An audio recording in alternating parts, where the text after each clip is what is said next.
You're listening to Reckless Creatives, a Pipeline Artists original podcast, where Sadie Dean and Jeanne Bowerman share the candid truth about the challenges and benefits of living life as artists.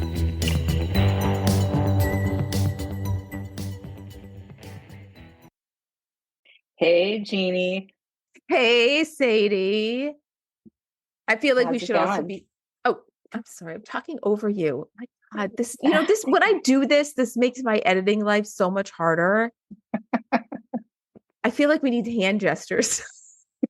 Like, I'll raise my hand to say, my turn to talk. And one of these days we'll get it right. Everything good with you, Sadie Dean? Everything's good. I just noticed your plant in the background. That's a different plant. You're in a different part of your house. So I'm at my dining room table because I do not really have an office. I mean, I have a kind of office upstairs, but that's got that other plant that is turning a little yellow. And but I have discovered, for all you people out there who don't get a lot of natural light in your house, there are some great like artificial lights you can get that just like those plant growing lights. Mhm. And no, I'm not growing pot in my house, but like those, but you just stick this pole right into the soil and the light comes out above it, and you can set them on a timer so they can just be on for like 6 hours a day or 8 hours a day or 12 hours a day, whatever you want, depending on the plant's needs.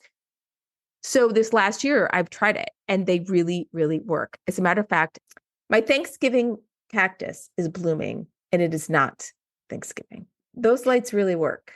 So that's just my tip of the day. Go get a light if you have a dark house. That's nice. Well, I like the plant that's behind you. It's like a bonsai, but not. It's a jade. I don't know if they call them jade trees or jade plants. Yeah, I'm going to put it when the weather gets a little bit warmer. I'm going to put it outside because it does like the outside. So the summer months, I put them out and then they get really big and fabulous. And then I bring them inside the sad, dark house and they get sad. They get sad. No one cares about my plants. I do. And I don't have any plants in here. That's my next goal, but we have plants in our living room. We have this huge monstera that's taking over the living room, and it tipped over yesterday. It's so heavy, so we have to repot it, but it's beautiful. I need a picture of that. Yeah. Laying on the ground, crying for help. We were able to like prop it back up with some cans that are like holding it down right now. Oh my God. Upright, but plants are cool. If you can manage to keep them alive, they are nice. That's a big if for some people. And yeah. But my one more plant comment, and then we're going to shut up because we probably 50% of our audience has already left. I have 2 orchid plants and those bitches are blooming. So I'm very happy that the flowers came back. Yeah. So I did not kill them. Those are hard to keep alive. Okay. So I'm going to give you the tip. I'm going to tell you how to do it. All right. At least this is what's worked for me. Some people say to put just like once a week to put like a handful of ice cubes in there. Don't do that. Once, because these are rainforest plants. So they would never get something so cold as an ice cube thrown into their roots. The same amount of water as those ice cubes would create, but warm water, just like a tepid warm, like not like hot, but just like warm, like a rainforest warm, and pour that in once a week, just a tiny little bit. And that's it. That's my tip. I mean, you did. Yeah, that's a great tip. Yes. I can't remember how I found that out because somebody was like, look, dumbass, ice cubes are cold. Yeah, I mean, that makes sense. Well, speaking of great tips, today's episode, we got to chat with the incredibly talented, remarkable person that is Imani Davis, who is doing so many cool things. One, she's one of the programmers at the American Cinematheque, which is based out here in Los Angeles. So if you're out here in LA, I highly recommend you check out their screenings. They do a lot of amazing retrospectives with filmmakers from current to those who made your favorite films 50 years ago, and they bring them out and they do Q&As. It's really cool, and they do a lot of other cool film screenings. She's also a producer. She's hailed from Chicago to started as an indie film producer, and she came to LA and figured it out. And she also founded a really awesome film festival called Proof, which is a proof of concept short film festival, which I believe is going in its third year this year.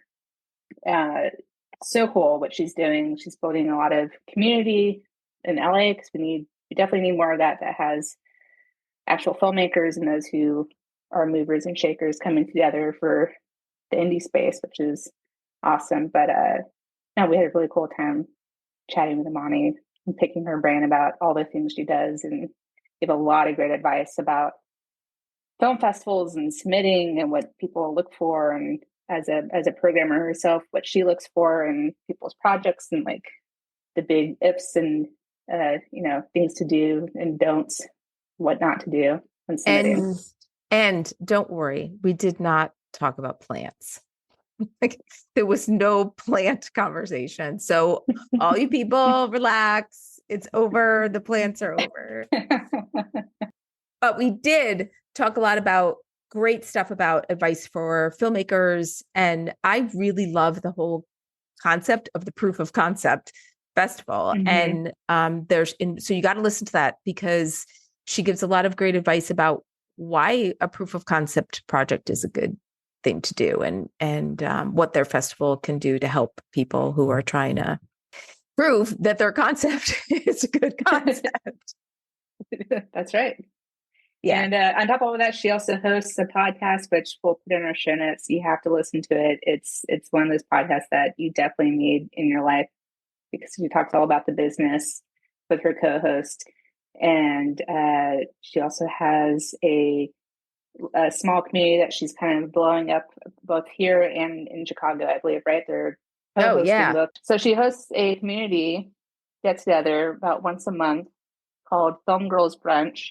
And it's just a community for female filmmakers, or those who identify as female, that come together and just have brunch. You have mimosas, whatever. They pick really cool spots. And you get to kind of build your own film community that way too. And it's pretty cool. So check that out as well. Yeah. And Sadie and I, you'll hear our plans we had plans for her, and we brainstormed plans. And so you can see what our plans were. We gave her advice. Yeah. Which we have no business giving anyone. No. But no. I mean, there are really good ideas, and hopefully with the little time that she does have. Yeah, the 5 minutes every month she has free. But we apologize in advance, Imani, if our ideas are too crazy. I guess we apologize after the fact, not in advance. But. Yeah. But you're going to enjoy Imani. She's got so much great advice, and also just a really interesting path that I don't even think she saw coming. So that's what you should do. We want you to take away from this, open your mind up to new paths, new opportunities, and don't limit yourself. See what life has to offer and get a plan. And on that note, I bet Imani has plans, and we're going to find out, but we're not really going to find out because we didn't talk about plans. Oh my God, Sadie, fire me. And cut.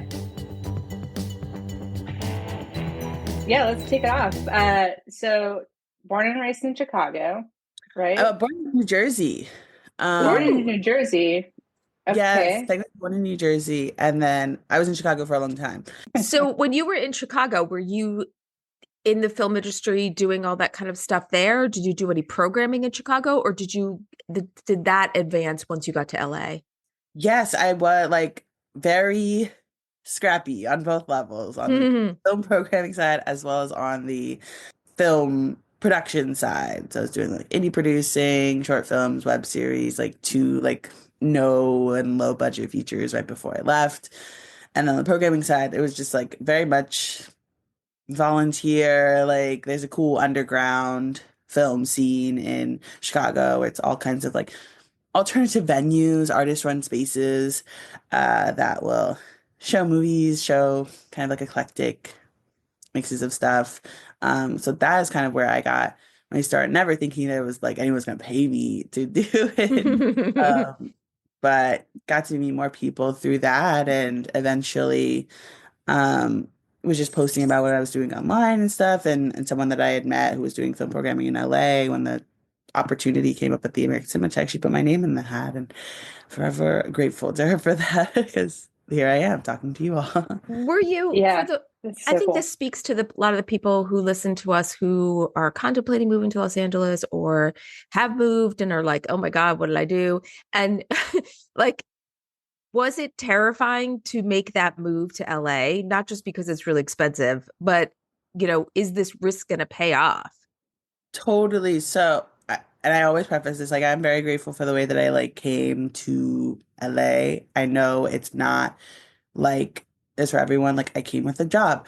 I was moving with a job. I came with like two roommates who I went to grad school with who are also in entertainment.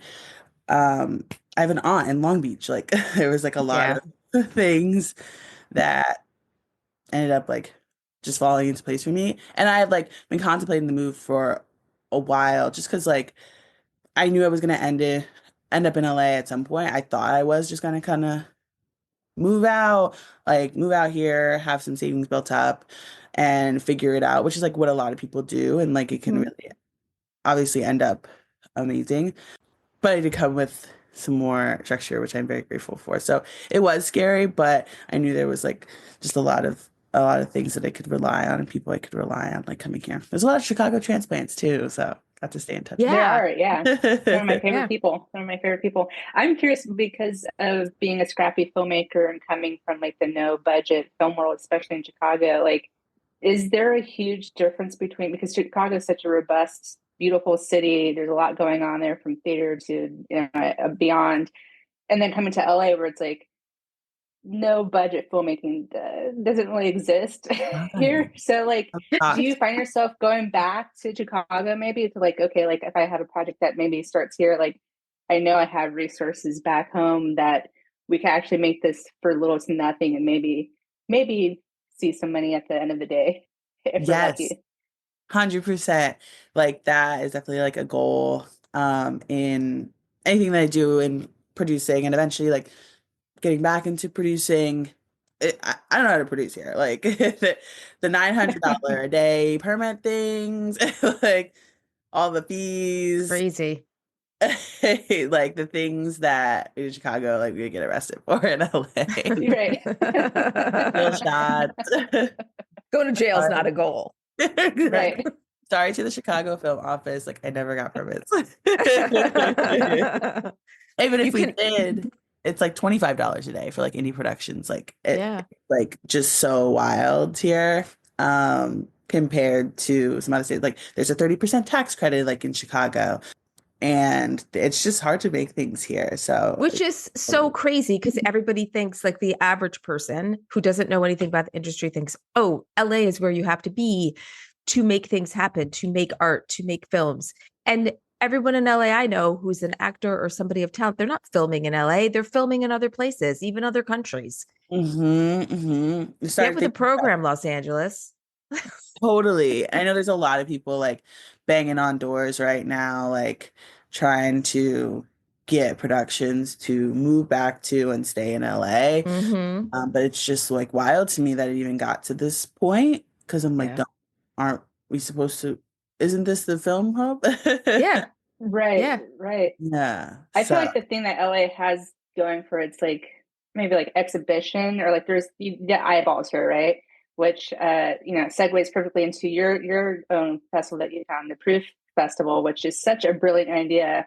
I feel like we need more of those that are actually curating new voices. I was just listening to your podcast about Sundance and all that. It's like that's what it was. Now it's like if you've made 30 movies now, maybe you'll get a chance at selling your movie. But the newcomer coming off the street who has a great vision, great story is not going to get the same chance as everyone else.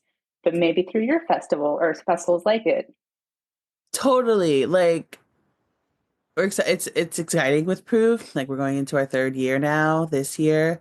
Because when I came into the American Cinematheque, there was a want to do more with short films um, and emerging filmmakers in general. And so we brainstormed a lot of different things. How can we fill a gap, fill a need, like not just another like short film festival in LA, because there's so many. Mm. What can we do that was like really helping the next generation? And like this kept coming up in conversations of like, as we were asking people, what do you need? People were just telling their stories, and it's like, oh yeah, and I made this as a proof of concept, not sure what to do with it next. And that kind of stuck with me. And I remember Googling it one day, like, oh, I bet there's a bunch of like proof of concept fests out there. That's how so many films have gotten made. And there was nothing. Um, and so we set out on that journey. I think the credibility of the American Cinematheque already, like, on with that, like, helped a lot with it, of, getting like industry folks to come and know about it. And then also getting a really engaged group of up and coming filmmakers to know about it as well. Um, so that is the hope. Like I've gotten to know like so many incredible filmmakers and people who are out there hustling, like making a proof of concept, making a really good proof of concept, having a plan, having a strategy, maybe already making some attachments. And they just need, they need a green light from somewhere. Yeah. I mean, if I were a financier, I would go to your festival and just sit there and watch all these films and be like, which one do I want to make? Yes, I mean, it's such a smart idea. And also, too, Sadie and I often talk about how a lot of artists don't think about their art as a business. And what you just described is the perfect way to have a business mindset. What is the need that doesn't exist out there? Just finding that and filling it. Genius. Shout out to Northwestern, my grad school alma mater, of just really instilling like an entrepreneurial mindset in everyone. That's just a big part of the learning system there. It's a big component. And yeah, I did a program called Masters of Science in Leadership for Creative Enterprises. Very entertaining. Ooh, fancy. Yeah, that was just really instilling lots of like, even as creators, artists, and such, like you're not just starting a film, making a film, like you are making a business. You're probably making an LLC if you're making a feature for that specific feature, and you're making business plans, you're making finance plans. Like, yes, you're making the mood boards, the lookbooks.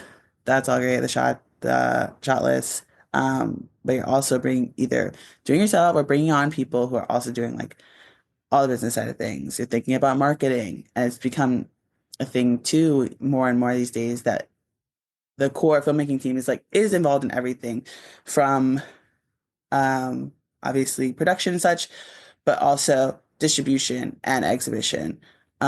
It's just the time we are right now where it's not just like someone's gonna buy our film and then it's just gonna go to everyone and everyone's gonna hear about it. Like, you're still involved. You're still giving like marketing insights. You're kind of maybe bothering your distributor, like, hey, people want to see this more in Nevada. They're hitting us up about it. And so they're really like partners. Because gone are those days of just like, whoosh. Yeah.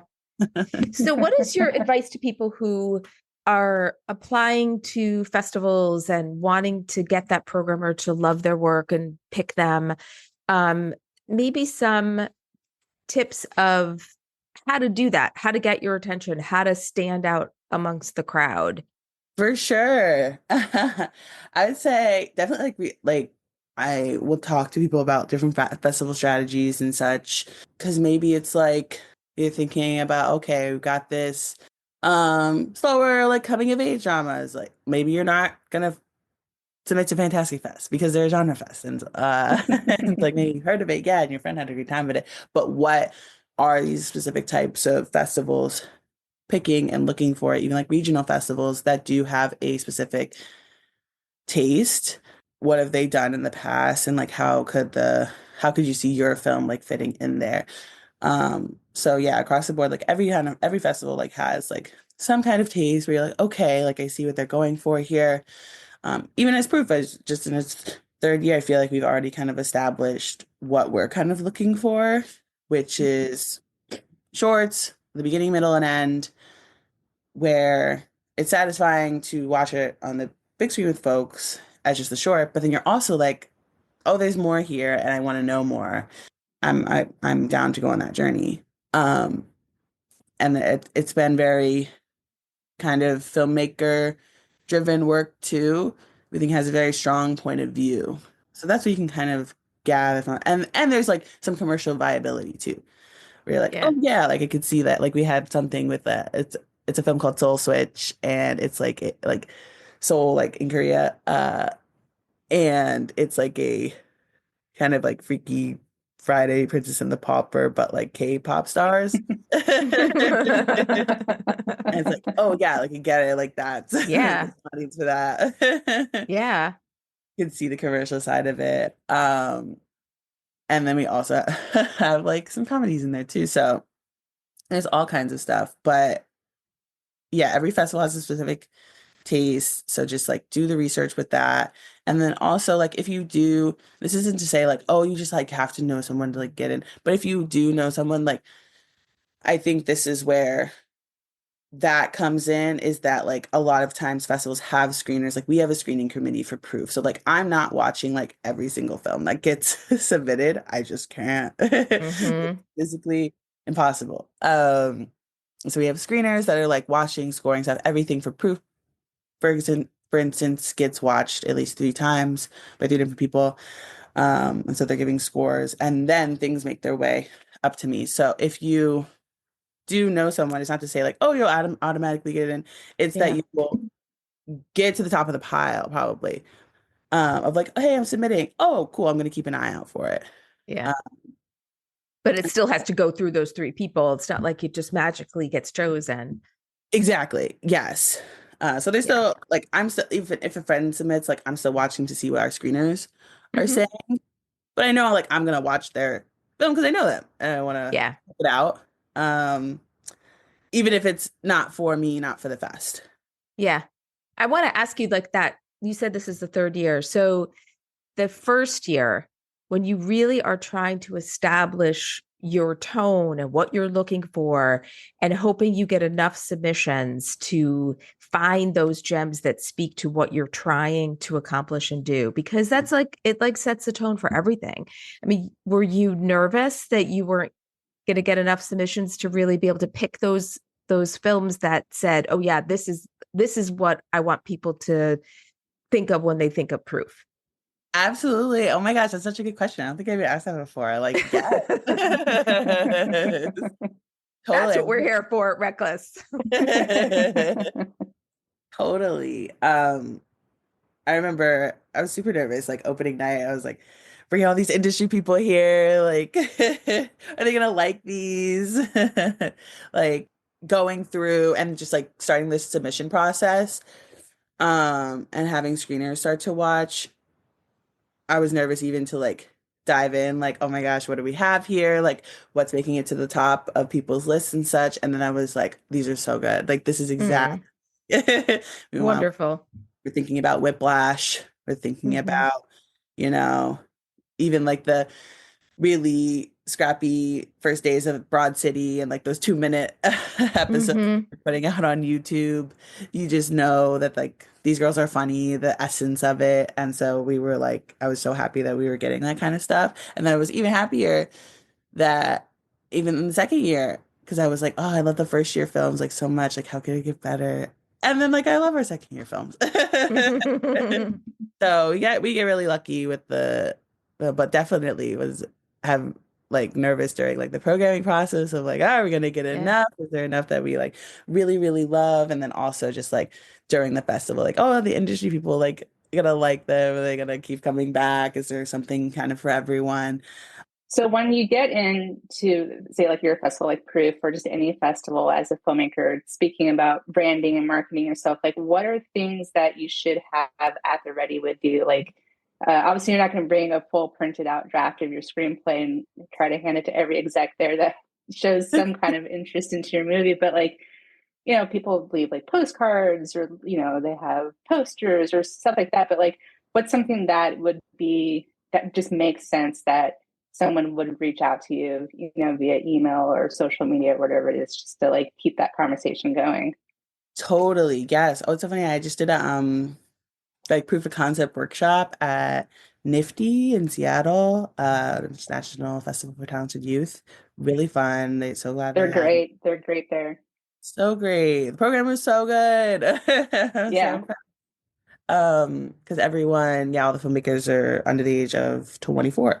And it was just really saw some really amazing stuff. Keep an eye out for Nifty. And when I was there and did the workshop, I kind of like talked about, yeah, this is kind of the materials that you'll want like going into the festival circuit when you have a proof of concept. Because it is different, I think, than like going through a festival circuit and you have a short film and you just want to get as many eyes as possible on your short film. So definitely recommend doing just a ton of research up like production companies, producers, managers, agents, if you're unwrapped that, oh, I might be a good fit for them. And this takes like a long time. Like it's a lot of people to like go through, you're like scouring IMDb, IMDb Pro, um, to see like, oh, I need contact information for these people. Or are they going to prove we should invite them to our block?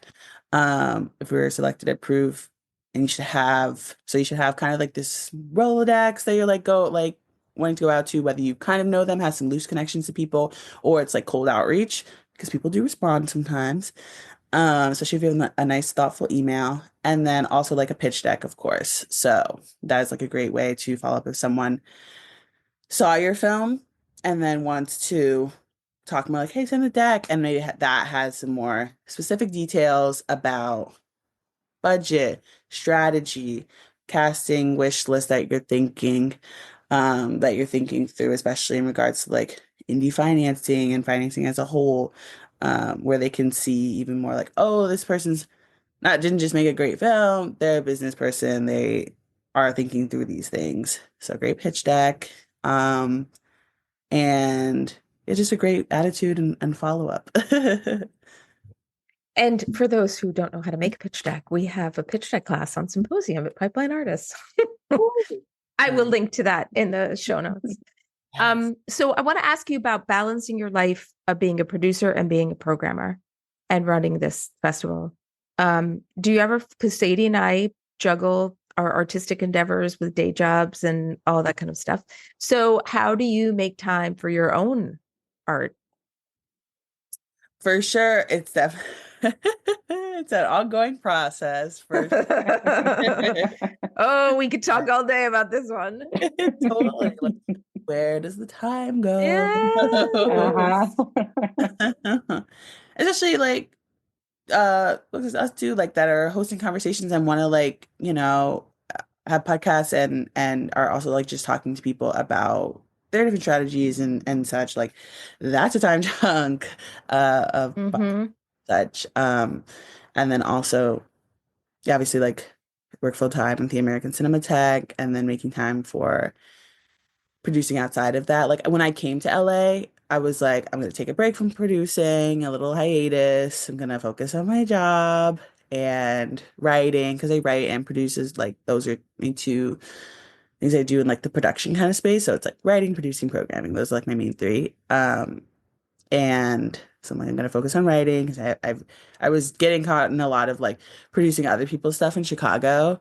And I'm like, okay, I'm gonna focus on programming, I'm gonna focus on writing. And so now I'm at the place where I'm like, okay, time to start thinking about producing again, getting back into things. Because I've been helping with things like in Chicago from like afar with like my collaborators. There, like two of my best friends, we have like a production company together that's like based in Chicago. So they've been more on like the ground doing stuff, and like I've been kind of like EPing from like afar with like insights, especially from like being on the ground in LA. Yeah. And just being like, oh yeah, like this is what's happening here. So that's been great and able to like stay up to date on like what's going on in Chicago and stuff. Yeah. In terms of like on the ground producing, yeah, it's time to get back into it. So it's a I'm figuring it out. It's definitely a balance, and it's just like you just have to, sometimes things got to give. Something that is very common in LA is people reach out, they want to go to coffee, they want to go to drinks and stuff. And so I've just started doing Zoom initial calls with people who just want to like talk, touch base. I was scheduling like, hey, you can grab like 20 minutes on my calendar, because thinking about that of like I can do a 20-minute Zoom versus like an hour coffee, the travel time to get the said coffee in LA. Yep. Is finding parking. Finding parking. Yes. Just just started to have to be really disciplined about my time and energy and what it's going to. Yeah. I think it's like whenever I would come to LA for work, I would always make sure like I never ate alone. Like I would have coffee with somebody, like breakfast with somebody in the morning. And then I'd have like coffee with somebody in late morning. And then I'd have lunch with somebody. Then I'd have like more coffee or something else in the afternoon, and then dinner, and then drinks with somebody else. So like I would gain 5 pounds every time. But it was also the driving. It was like crazy. Crazy.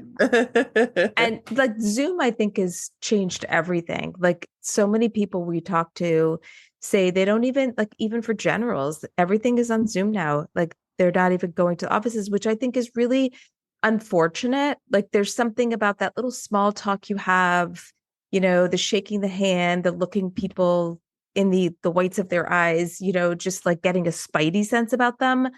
I mean, I think Zoom is great, but there's also that in-person connection that you can make sometimes that's just different, Yeah. And I don't know how, I don't think we'll ever really get that back. I think that horse is out of the barn. Yeah. But I think Imani's on it because she has the Film Girls Who Brunch. And talk about that. Community, networking. I mean, that's in person. I know you have something coming up soon this month anyway. So like that's awesome. Yes, that's something else I like to steer people towards, like, oh, I'll be at like Film Girls Brunch, like come to that. But yeah, so Film Girls Brunch, it's a monthly, just a casual networking meetup so people can, women and non-binary folks in film, like in any facet of the film industry, with like emerging or, established, can come and we just have brunch. Is like all around the city and such. So, and now it's happening in Chicago too, because my collaborators, like, we want to do this, like, and it just really feels neat because like coming to LA too, like in Chicago, I feel like there are a lot of things that you can, especially pre-COVID, a lot of like in-person networking. You start seeing like the same people over and over, and it really creates like a sense of community. In LA, it's a little more like fragmented, and people in Chicago, like women, they're like, there's no community in LA. Like, no, like, because that's just like very important to me. Community and those continual like meetup, like a consistent meetups. Because I did come and I looked and I was like, oh, like where, like it can be very exclusive with some of the things that are happening, because there are communities and such. It can just be like exclusive, and it's like where like kind of the open groups that people can just come to, especially if they just moved here and stuff. Yeah. It's like immediately like get involved, and there's not a huge like price barrier either, because like there's a lot of groups, and like sometimes nonprofits and memberships can get expensive. So Film Girls Brunch, it's like pay what you can, pay what you want every month.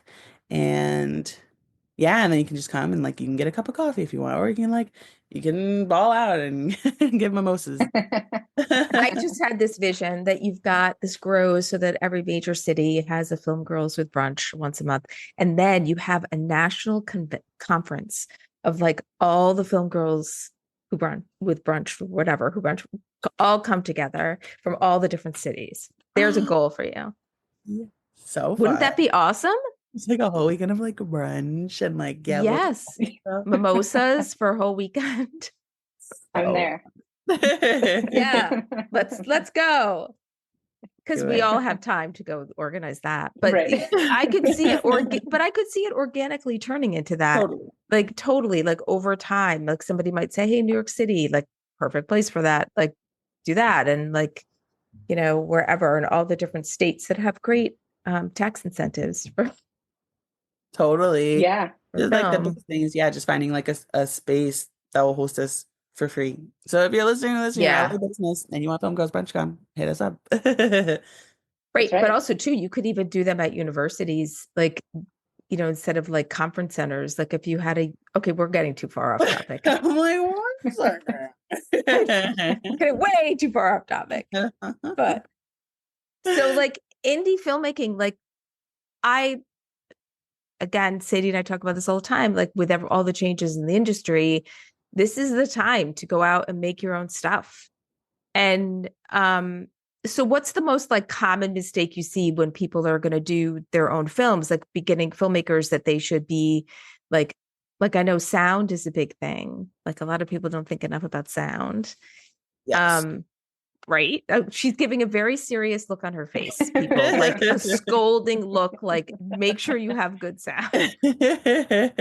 Totally. Because that will stop a film in the tracks. It's like, so it is so difficult to fix, and it's expensive to fix too if you don't kind of capture it right during production, as someone you trust doing it during production.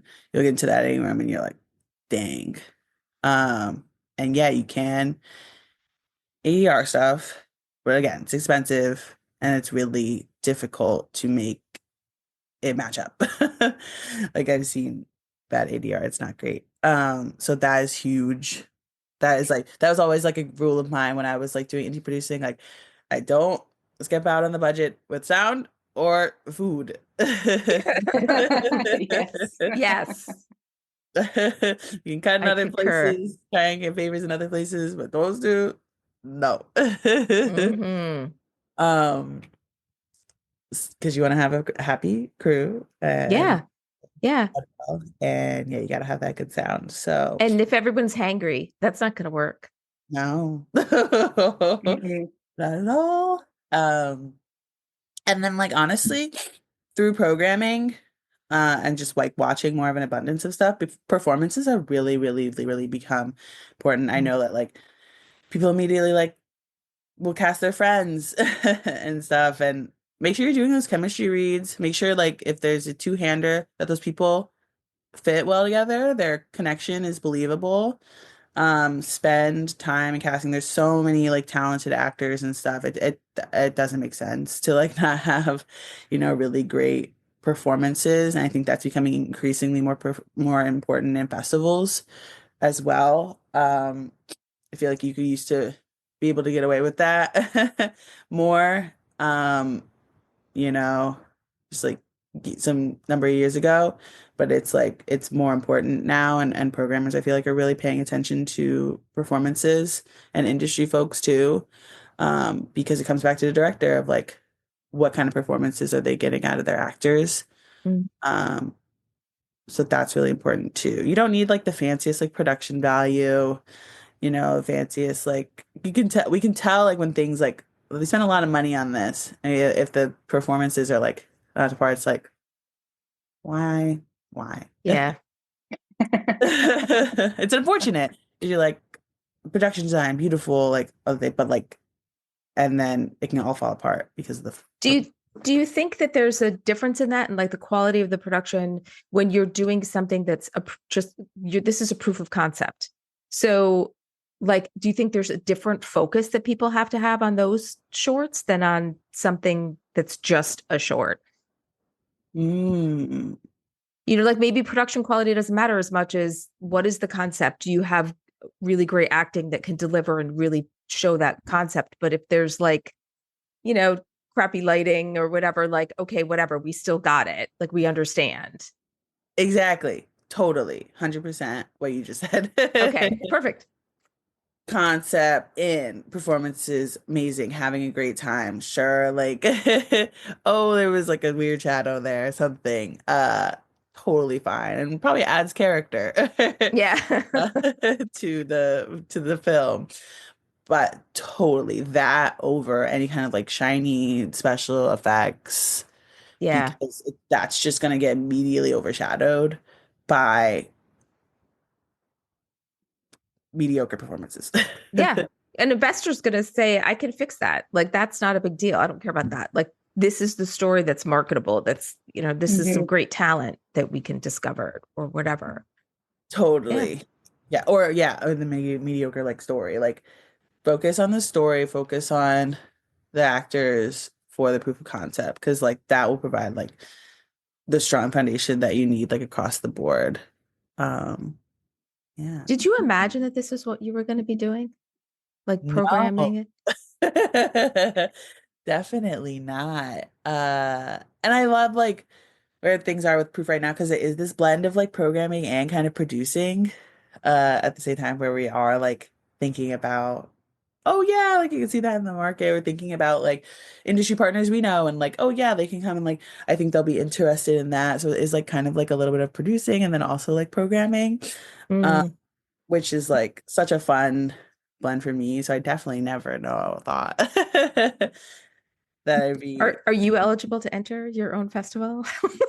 Oh my gosh, I've literally thought about this. Like, what kind of, like, I do have like this really concept idea that I want to make, but I'm like, I can't be at my own festival. Like, that's wild. Why not? You could not be in your festival, but you can be one of those special add-ons, like at the end or something. Do you know what I mean? So it's not like you're displacing somebody else, like you're still picking, but then you could have like a special screening night that's just for fun, Yeah. Why not? You gotta have some benefits. That is such an interesting idea, though, like having, because there's film festival programs all over who are also filmmakers, like having a moment for them too, like this is what they do also, and like let's see what their vibe is and what kind of stories they're telling, because I'd love to see something like that. For sure. Yeah, that's good to know. You wouldn't be like, I think brother, this girl's like right doing her own stuff. I think in this conversation we've just started 2 new businesses. Yes. Film Girls Who Brunch, and now film festivals for film programmers, for festival programmers. Yeah. Don't let us talk too long. We'll come up with more businesses. Yeah. Well, speaking of film programming for the American Cinematheque, which is such a cool just community space as it is, just for cinephiles and people who just don't really know much about films. I'd love to talk about just your responsibilities, but also like giving film a new life, especially like all of the retrospectives you guys do, and like choosing which filmmakers you're going to highlight and getting those people to come out to do the Q&As. I feel like a lot of it's just like a no-brainer. Like if I was, Spielberg, I'm like, yeah, I'll come out and talk about the Goonies, because this is such a cool community space that I could share all the cool insights about the filmmaking process or whatever it is. But I just love to talk about what you do and that responsibility and how you choose things and what you love about the job. It's been really great, like being at the American Cinematheque, and like also just seeing, like being there during kind of a period of growth too. I was already coming in during a period of growth for the American Cinematheque, so it's been like almost 3 years, and so I was coming in post like COVID, and people are going back to the movies and such, and Oscar campaigning is happening again, and guests want to come out. So coming in and then like being from Chicago, like coming from Chicago and not realizing what a big institution like it was and how important it was to like the local like LA film going community. Like I still like don't know how I'm like here, and like, oh, they wanted like this random girl from Chicago to like do this. Like people would have like bit off their arm to like work here, like in LA. And so just really grateful for the opportunity, that they wanted someone with kind of like an outside perspective to come in and join the programming team. So I would say like 30% of my full-time job is like proof, and then like the other 30 is like being on the programming team and like our day-to-day like repertory programming. Like we show older films, we show newer films, We'll show like new indies, we'll show like new studio films. And then also, I guess, like big thing is our retrospectives and having folks come in and revisiting um, all of their films. That's like a big thing that we do, which is like amazing. And there's so many amazing like filmmakers out there that I just have never heard of, and I've just like learned so much. I've taught my colleague too about like especially like camp early 2000 stuff, which is like kind of my jam. And it's like, oh, like should we play like 10 Things I Hate About You? And like the biggest theater at the Egyptian, like over 500 seats. I'm like, yeah, it's gonna sell out, and it did. Absolutely, yeah. People are so nostalgic. So we all like kind of bounce off of each other and like what we know about specific subjects and stuff. So no one has like a specific uh thing that they're always like focused on, like, but we can all like work on and contribute in different ways. So yeah, we all just like work on the calendar. We're always talking about like guests that we can bring in that haven't been to the Cinematheque before. Has this person had a US retrospective? Has this person ever had a retrospective at all? Yeah, there's just a lot of questions, a lot of things that we watch like throughout the days to try and like our goal is always like when you look at the American Cinematheque calendar for like the month, like is there something for everyone? Person who loves like classical Hollywood can go. Person who loves like more like contemporary stuff can find something for them. Someone can discover like a new filmmaker that they've heard of before. We're doing like a Sebastian Silva retrospective coming up soon, and like people are super excited because they're like Rotting in the Sun had kind of a weird release around like COVID, is like newest film. Like, wow, I'm so excited to like be able to revisit that like on the big screen. He's gonna be in. Yeah. It's so cool. It's so hard to choose because I get, all the newsletters and I'm like, yes, I want to do that one and that one and that one. I'm like, I'm not going to make it, but if I could, I would go to every screening and I would be there 24/7 because it's just such great programming, from finding new filmmakers, especially foreign filmmakers. You're like, this is fantastic. Where has this been all my life? Thank you, American Cinematheque, for bringing this to me. Oh my gosh, amazing. Those are the things like in LA, that's the thing, like that is an advantage to living there. There's a lot of appreciation of filmmaking, more so than in other towns, but my little town has a film festival. It's really cute. Yes. we get some really good films there. So like if you could do anything that you haven't done yet, because you've done so much, what is it you would love to do? Or are you in that zone where you're like, I love my life? Next things would be like just getting to work on bigger budget stuff. Very excited for that. I feel like I love the indie sphere. Like I feel like, and we'll see, maybe future me will be like, girl, what are you talking about? But I feel like I'll always be that under 10 million range. In that indie space, yeah. Yeah, there's just so much you can do. Where like anything above that, it's just like a lot of cooks are gonna enter the kitchen automatically. So the biggest thing I worked on was like 100K. So excited to like work on something that is a million. Are you seeing any kind of trends of anything changing, like in terms of the trends of what these indie filmmakers are making? Like what kind of films that they're coming to you with? This is a thing too that I think people can focus more on. I know it's like a lot like pretty unpaid these days, but like development wise, that's just been a big thing of studios are spending less on development. Like things just aren't as developed as they used to be because it's just a place where you can cut money, and people will write their own scripts, and maybe the scripts that we're like working on these days are just like not as developed as they used to be. So that is something that's talked about. I think stories nowadays with kind of like a lack of development funding, like it's either like the biggest IP or it's like a very personal story from the filmmaker, which is like so important. But it's like, where are those kind of like mid budget like things, maybe IP that's like not as well known, a book that an up and coming screenwriter can like work on, or does the rights don't cost like $1 million, or just developing out more like grounded genre kind of things. I think that is a gap, and I heard about this like post some of the earlier festivals this year, where like everyone, like a ton of distributors and companies were like super excited about Together at Sundance, the Dave Franco and Allison Brie movie that's going to come out, which I saw at South by. It's like so fun, so wild, really great. Debut feature, so impressive. And it feels like there's a gap of those because everyone was like, oh yeah, we're here for Together. Like there was a bidding war and stuff. And Neon won. And so that's going to come out. It's going to make a ton of money, probably. Like it's really good. And I think there's this thinking in like distributors that, and like what you can see across like the board and festivals too, like where is that like kind of low budget genre, but like still auteur driven kind of thing. I think that we need more of those. And I feel like that's like the perfect thing for an indie filmmaker to do, because in the, the big studios are doing, superheroes. Yeah. 512. Seen the studio? Yeah, I can say they're doing Kool-Aid Man. They're doing the Kool-Aid movie. Oh my God.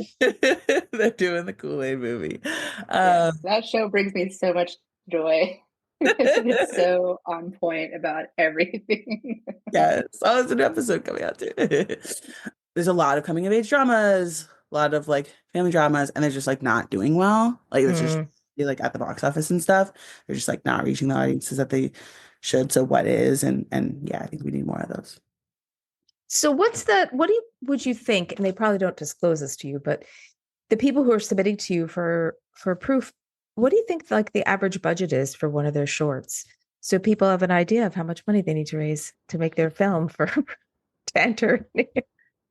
Totally. Oh my gosh, it really, this is such an annoying answer, but it really like stretches. It depends. It depends. I've seen people, like we have had some films that came from like fellowships, like the Indeed Fellowship with Hillman Grad. That is a fellowship that gives like 100K for like a short film. So like that budget is like huge.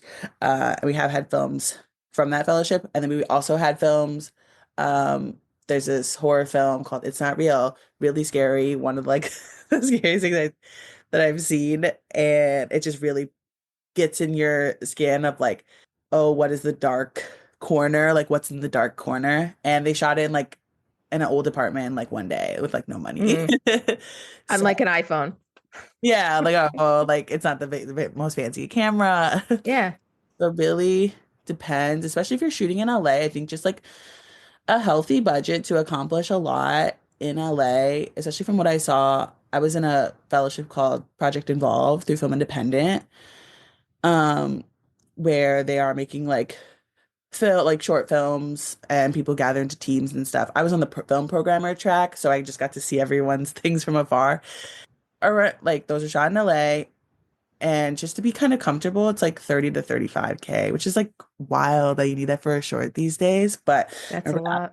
And that's low. That's low for LA too. If you're checking off all the boxes, getting those permits, the location permits and SAG and everything in between, security that you don't even think about because the building requires it, or the fire marshal that has to be there because you're lighting a match, and just all these little like hidden fees that you don't think about.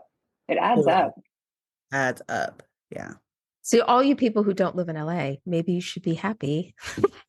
Yes. In Chicago, you get something good done for like because you can go into your local restaurant and they're like, oh, you're making a movie. Wow. They're like super excited about it. And they're probably like, just put our name of our restaurant in the credits. Like, we'll be happy. Right. Invite them to the premiere. Yeah. And they're like so happy. In LA, they're like, first of all, how dare you even ask? Second, they're like $10,000 a day. Just before we wrap up, I just want to ask, like, if you could go back in time and talk to that young you in Chicago when you were just like in high school, what advice, like looking back, would you give her? Besides, don't date that person. No, literally, not breaking up boys. Yeah, not about that. Just about your life. Totally. Focus on what you want to do. Stop worrying about what other people think. Don't worry about that boy. He's evil. Name in like 10 years. Exactly. But yeah, just really prioritize yourself, prioritize your dreams, do research on what you want to do. Obviously, like, very happy for like all the decisions they made that led me to where I am today. But I just thinking back on things, I was like, I wasn't really too involved, or like I guess maybe too invested in my college application process. Like I feel like I could have looked at more schools. My mom kind of did everything for me. Yeah, for me, my dad did everything. It was like, here's the 5 schools you're applying to, and you can then pick from there. But I'm deciding. Totally. There were more internships that I feel like I should have looked into, where like I didn't really intern for like a festival during college. I should have did that. So just doing more research, focusing on me, what I want to do in the future. Yeah. And stop worrying about other people and keeping up with the Joneses. Wouldn't it be cool if you could go back and like have lunch with yourself and just have that? Could you imagine like having that young girl looking at what you've accomplished and be like, I'm going to get there. But then they'd have to forget it because they might not try hard enough, because they would just be like, oh yeah, I'm going to get there so I can go to that party. Like, I can just do, I'll date this other boy, but I'm going to get there. Like, yeah. So maybe it's better that we can't do that. Totally, yes. So they might be doing something completely different. Well, Imani, this was so great. And I hope that your writing, you had a writing flurry and you have stuff that you're ready to produce. And then when you do and you make that movie, you come back and chat with us and let us pick your brain about your movie and that whole process too. Yes. It's going to happen. Love it. It's going to happen. $5 million. Yes.